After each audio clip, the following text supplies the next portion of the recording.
खासदार इम्तियाज़ जलील साहब इस वक्त कश्मीर में हैं, लेकिन वो वहाँ रहते हुए भी शहर के तमाम हालात से वाकिफ़ है। पिछले 3-4 दिनों के अंदर काफ़ी बड़े बड़े झगड़ों की ख़बरें उन तक पहुँची है और ख़ास बात यह है कि झगड़े जिनसी पुलिस हद्दी में हुई है। जब हमने इसकी तहक़ीक़ की तो पता चला कि जितने भी झगड़े हुए इनमें से अक्सर व बेशतर झगड़े करने वाले लोग नशा आवर गोलियाँ लेते हैं। इन्हें आम भाषा में जो है तो बटन प्लेयर कहा जाता है। अभी 4 दिन पहले की बात है कि आज़ाद चौक पर एक वाक़या हुआ। वहाँ पर मतलब ये है कि वहाँ एक रहने वाले एक शख्स अगर बीच में ना आता तो शायद किसी एक और नौजवान की मौत हो जाती। तो ऐसे बहुत सारे मामला शहर में हो रहे हैं। खासदार इम्तियाज़ जलील साहब का हमको सीधे आदेश था कि हम जिनसी पुलिस स्टेशन पहुँचे और वहाँ के हमारे PI केंद्र साहब से बात करें कि ये नशा आवर गोलियाँ का इस्तेमाल करने वाले और इनको सप्लाई करने वालों के ख़िलाफ़ सख्त से सख्त कार्रवाई करना ज़रूरी है। अगर पुलिस डिपार्टमेंट इस सिलसिले में कोई कार्रवाई नहीं करता है तो मजलिस इत्तेहादुल मुस्लिमीन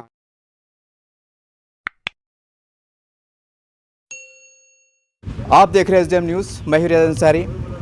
जैसे सबको पता है कि आजकल हम देखते हैं कि युवाओं की बड़ी तादाद में एक नशे की तरफ जा रहे हैं, जिसके कारण वो अलग अलग बुराइयों में मुलविस हो रहे हैं, पाए जा रहे हैं। कई तरह की घटनाएं घट रही हैं, जैसे कि आप सभी को पता है कि शहर में क्या क्या चल रहा है। इसी को देखते हुए MIM पार्टी की ओर से मेरे साथ मौजूद है शहर सदर साहब और हमारे जो माजी नगर सेवक साहब और तमाम ये पदाधिकारी। इनका एक ही प्रयास है, एक ही लक्ष्य लेके आए हैं कि हम शहर से नशे को मुक्त करें और नौजवान ऐसे जो नशे में लिप्त होकर अपने जीवन बर्बाद कर रहे हैं, अपने परिवार का जीवन बर्बाद कर रहे हैं और बहुत तकलीफ़ होती हैं, कई हमारे युवा बर्बाद होते नज़र आ रहे हैं। वही दर्द, वही एहसास को लेकर यहाँ आ जाए हैं। मेरे साथ मौजूद है शहर सदर। सर, आपका हमारे चैनल में स्वागत है। आप ये बोलिए, आप किस कारण से हैं और आपका संदेश क्या है? देखिए, खासदार इम्तियाज़ जलील साहब इस वक्त कश्मीर में हैं, लेकिन वो वहाँ रहते हुए भी शहर के तमाम हालात से वाकिफ़ है। पिछले 3-4 दिनों के अंदर काफ़ी बड़े बड़े झगड़ों की ख़बरें उन तक पहुँची है और ख़ास बात यह है कि झगड़े जिनसी पुलिस हद्दी में हुई है। जब हमने इसकी तहक़ीक़ की तो पता चला कि जितने भी झगड़े हुए इनमें से अक्सर व बेशतर झगड़े करने वाले लोग नशा आवर गोलियाँ लेते हैं। इन्हें आम भाषा में जो है तो बटन प्लेयर कहा जाता है।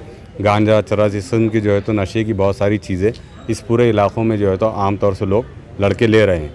जब ये नशा ले लेते हैं तो इनको क्या अच्छा और क्या बुरा किसी किस्म की कोई तमीज़ नहीं रहती है और ये एक दूसरे की जान लेने पर आमादा होते हैं। अभी 4 दिन पहले की बात है कि आज़ाद चौक पर एक वाक़या हुआ। वहाँ पर मतलब ये है कि वहाँ एक रहने वाले एक शख्स अगर बीच में ना आता तो शायद किसी एक और नौजवान की मौत हो जाती। तो ऐसे बहुत सारे मामला शहर में हो रहे हैं। खासदार इम्तियाज़ जलील साहब का हमको सीधे आदेश था कि हम जिनसी पुलिस स्टेशन पहुँचे और वहाँ के हमारे PI केंद्र साहब से बात करें कि ये नशा आवर गोलियाँ का इस्तेमाल करने वाले और इनको सप्लाई करने वालों के ख़िलाफ़ सख्त से सख्त कार्रवाई करना ज़रूरी है। अगर पुलिस डिपार्टमेंट इस सिलसिले में कोई कार्रवाई नहीं करता है तो मजलिस इत्तेहादुल मुस्लिमीन आने वाले दिनों के अंदर शहर में नशा मुखालिफ मुहिम भी इंशाल्लाह शुरू करेगी। साथ ही इस किस्म के जो समाज दुश्मन अनासिर रहते हैं, जो नशा आवर गोलियाँ लेते हैं और बाद में समाज में तेढ़ निर्माण करने की कोशिश करते हैं, तो इनके ख़िलाफ़ सख्ती से निपटा जाए, ऐसा आदेश हमें जो है तो इम्तियाज़ जलील साहब की तरफ से आया कि आप पुलिस डिपार्टमेंट से जाके मुलाकात करें और उनको सिचुएशन से वाकिफ़ करवाएं। आज हमारे यहाँ पर केंद्रीय साहब से मुलाकात हुई।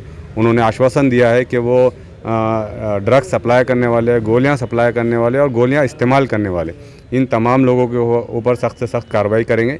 किराड़पुरा, बाईजीपुरा और वहीं आसपास के कुछ इलाक़ों में जहाँ पर लोग नौजवान रात के अंधेरे में बैठकर मैदानों में जो है तो नशा करते हैं, वहाँ की भी कुछ स्पॉट्स का पता चला है।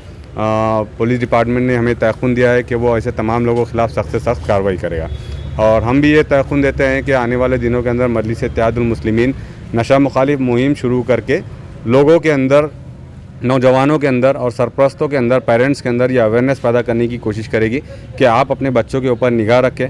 आपका बच्चा नशे की तरफ क्यों राग़िब हो रहा है, क्या वजूहात है, उसे पैसा कहाँ से मिल रहा है, उसे नशा कहाँ से मिल रहा है। तो ये तमाम चीज़ों की स्टडी करने के बाद इंशाल्लाह MP इम्तियाज़ जलील साहब के आदेश पर हम पूरे शहर में एक नशा मुखालिफ मुहिम शुरू करने जा रहे हैं। मैं तमाम शहरियान से गुजारिश करता हूँ कि आप भी हमारे साथ आएँ ताकि ये एक समाज को नासूर बनाने वाली बीमारी को हम समाज से उखाड़ फेंकें।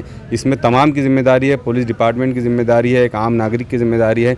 हमारे मजहबी रहनुमाओं से भी मेरी अदबन दरख्वास्त है कि वो मजलिस इत्तेहादुल मुस्लिमीन के इस मूवमेंट के साथ जुड़े ताकि हम समाज से इस ख़तरनाक बीमारी को दूर कर सकें। तमाम तफसीलात तो आपके सामने आ चुकी हैं।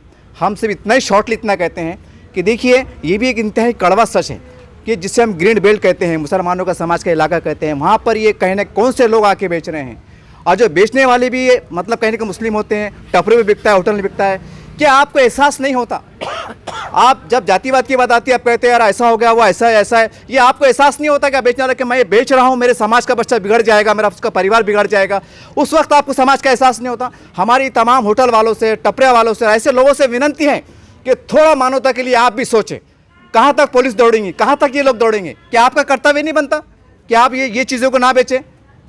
तो आपसे उम्मीद की जा सकती है कि इनका पैगाम सुनने के बाद आप एक दर्द के साथ इस चीज़ को जो है नहीं बेचेंगे और कहने की अच्छा एक नेक काम करने का प्रयास करेंगे।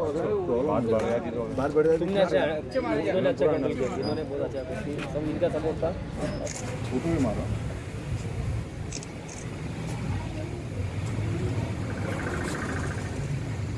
नशे से मुक्ति के लिए आप जो लेवल पे बोले हम